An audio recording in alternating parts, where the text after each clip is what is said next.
Ladies and gentlemen, let me ask you something. What if I told you the Atlanta Falcons only made 5 picks in the entire draft and still walked away with one of the most impactful classes in the league? Yeah, 5.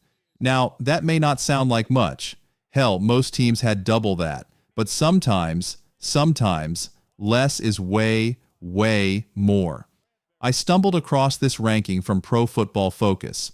They measured every single draft class by the total college snaps played by their draft picks. The Seahawks? No surprise, they came out on top. Over 22,000 snaps combined. That's massive. So I think, all right, where's Atlanta? Boom, 29th. Yikes, right? But hold on, that's total snaps, not average. So a team that drafted 11 dudes is going to have more snaps than a team that drafted 5. That's just math, brother. So I said, nah. We're not going to just take that at face value. Let's do this properly. I recalculated. Took every draft class and averaged the snaps per player. You know what happened? The Atlanta Falcons, your 5-player crew, jumped to 13th in the entire league. That's right, 13th out of 32. These guys didn't just show up, they played. They logged real football, real battles, real reps. Section 4. No senior citizens in this bunch. Now, let's be clear. Some teams racked up snaps because they drafted guys who've been in college since Obama was in office. Tyler Show might have played with Justin Herbert back in 2014. But the Falcons? They didn't draft geriatrics. Jalen Walker, 3 years at Georgia. James Pierce, 3 years at Tennessee. Xavier Watts. Okay, 5 years. But first year was just 2 games. Basically a redshirt freshman. Billy Bowman, 4 years. Jack Nelson, 4 years too. These dudes got experience without being AARP members. No stat padding, just pure production. Section 5. This class could be historic. Mark my words, this could go down as one of the greatest draft classes Atlanta's ever had in the 21st century. Why? Because they didn't waste picks. They nailed them. Jalen Walker, James Pierce, Xavier Watts, these guys, day one starters, no doubt about it. That's what your early picks should be. Hitters, dogs, leaders. Section 6. The time is now. Let's zoom out. You got Michael Penix Jr. stepping into year 2 of his rookie deal. Bijan Robinson, Drake London, still cheap, still nasty. And the NFC South, still wide open. This ain't the time to sit back and say, let's develop. Number. This is the time to strike. You came off a frustrating 8-9 season where you left a ton of meat on the bone. You got a locker room that's hungry. You need rookies who can contribute right now. So what did you do? You brought in 5 dudes with the 13th highest average college snaps in the NFL draft. That ain't luck. That's smart football. Section 7. Drink the Kool-Aid, folks. Now, yeah, I might be a little hyped up, a little jolly about this. But you give me data like that? You show me a draft class that's small but battle-tested, efficient, and loaded with potential? I'm going to drink the Kool-Aid. And I'm going to say this loud and clear. The Falcons killed this draft, and nobody's talking about it yet. All right, Falcons fans, don't yell at me just yet, but I'm going to say it. This might be the best Atlanta Falcons draft class since 2001. Yeah. Since Mike Vick now, I know some of you are already racing to the comments, ready to drop fire emojis and say, "You've lost it, Pat." But hear me out. I'm not grading last year's class yet. If Michael Penix Jr. ends up being a superstar, then we'll talk. But it's just too early. Let's not rush it. Section 2. Top Falcons draft classes. Since 2000? Here's my top 5. I took a quick stroll through history. Falcons draft classes since the year 2000. Here's what I looked for. Balance, longevity, multiple hits, not just one superstar. Matt Ryan's class? Great. He was the franchise. But let's be real. He carried that group. He didn't have much long-term help. Compare that to Roddy White's class. Roddy, Babineau, and some legit dudes that stayed and produced. Michael Vick? He had Algie Crumpler, Roberto Garza, and a few others. Not just flash, there was foundation. Now this 2025 class, it's looking eerily similar to those strong foundations. Section 3. 3 guys built to last.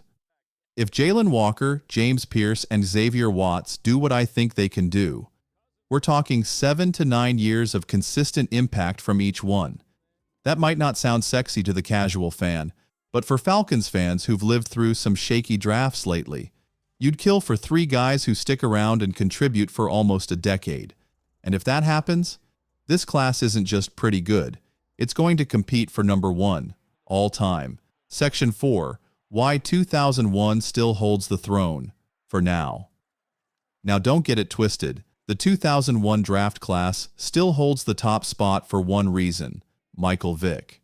Yeah, we know how it ended, but when he got drafted, that was a moment.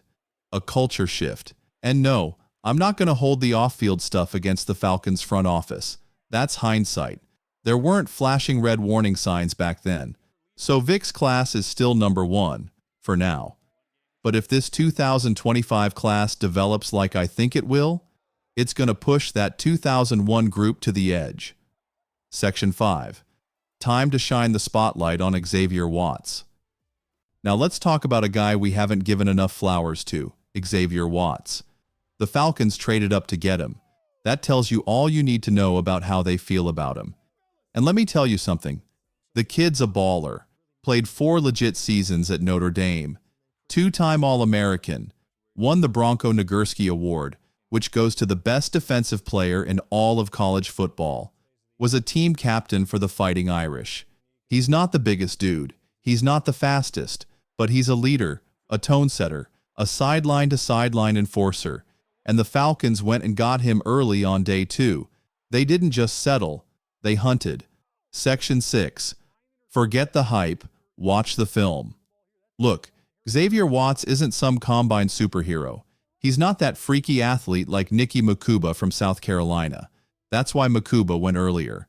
But Watts, he brings that mental edge, that football IQ, that I've been here before energy, and Atlanta needs that.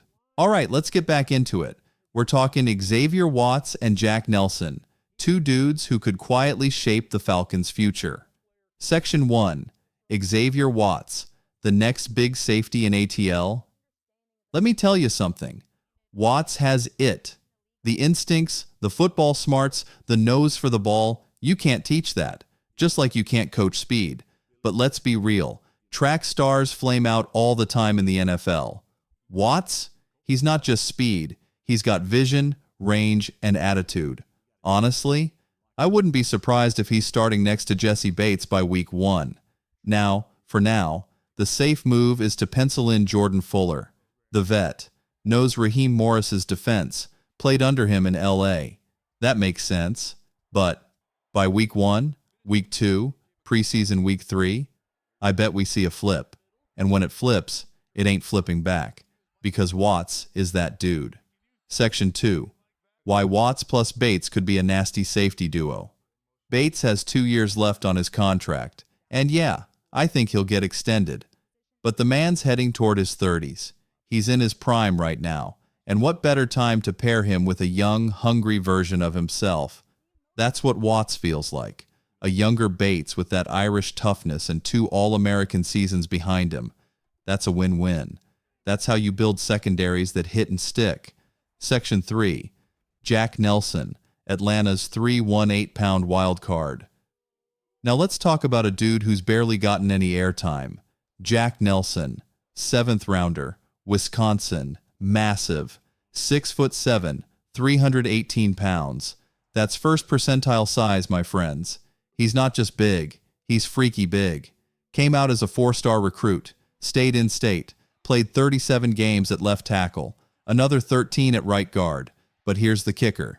He says he's built to play right tackle. And guess what? That's exactly what Atlanta needs. Section 4. Why Jack Nelson actually makes sense. Caleb McGarry is a solid tackle. But let's keep it real. He's a run-first tackle. And that's not ideal when your quarterback is left-handed like Michael Penix Jr. You want your best pass blocker on the right, protecting the blind side. That ain't McGarry. So what do? You don't flip Jake Matthews to the other side. Dude's been a left tackle his whole life. He's a vet. You don't mess with that rhythm this late in his career. You ride out McGary's final contract year, and you let Nelson develop, quietly, steadily, learn right tackle, get up to NFL speed, adjust to the mirror side of the O-line. Then next offseason, you don't say we're starting from scratch. You say we already got a guy. Section 5. 7th rounder? Maybe, but don't sleep on this dude. Look, I know.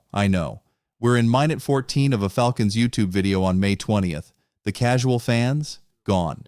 But you're here because you care about the trenches, the depth, the development, the stuff that wins games in December. Nelson might be a 7th rounder, but he could be the bridge to life after McGary. And that matters. Section 6. My favorite pick? It might be Watts. Now, if I had to pick just one, Xavier Watts might be the best value pick in this draft. Walker might end up being the star, but Watts? He's the guy that sneaks up on everyone and suddenly becomes a staple of your defense. Sneaky good, but not for long. Section 7. 2 claps for the real ones. Let's wrap this up like we do.